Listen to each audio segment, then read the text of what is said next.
ta cười với nhau. Sống có mấy đâu chẳng nhẹ, chỉ được nhìn nhau vào mấy lúc vui.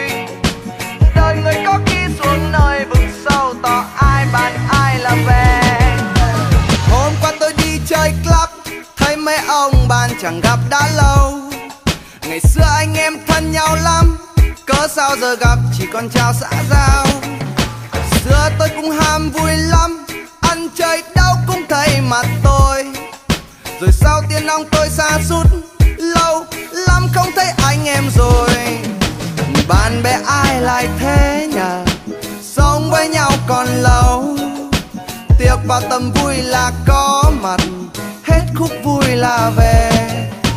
Bạn bè em thì thế nào, có đến lúc em trượt chân. Bạn bè anh thì thế nào, có đó mỗi khi anh cần.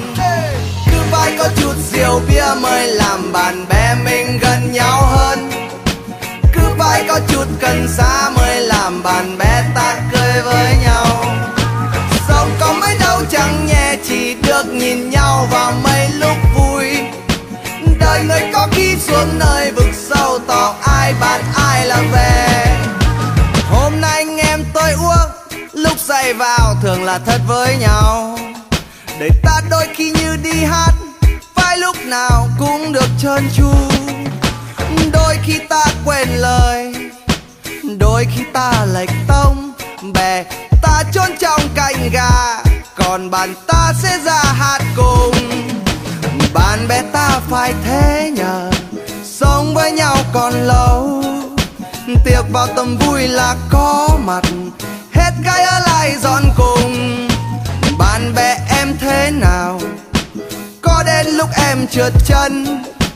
Bạn bè anh thế nào, có đó mỗi khi anh cần.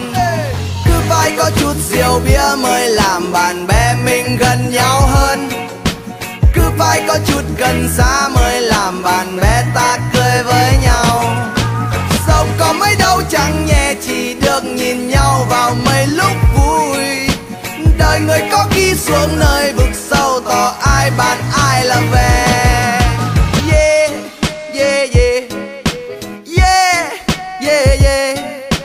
Yeah, yeah, yeah, yeah, yeah, yeah. Yeah, yeah, yeah. Na na na na na. Na na na na na na. Na na na na na na na. Na na na na na. Cứ phải có chút rượu bia mới làm bạn bè mình gần nhau hơn. Cứ phải có chút cần xa mới làm bạn bè ta cười với nhau. Sống có mấy đâu chẳng nhẹ, chỉ được nhìn nhau vào mấy lúc vui. Đời người có khi xuống nơi vực sâu, tỏ ai bạn ai là về.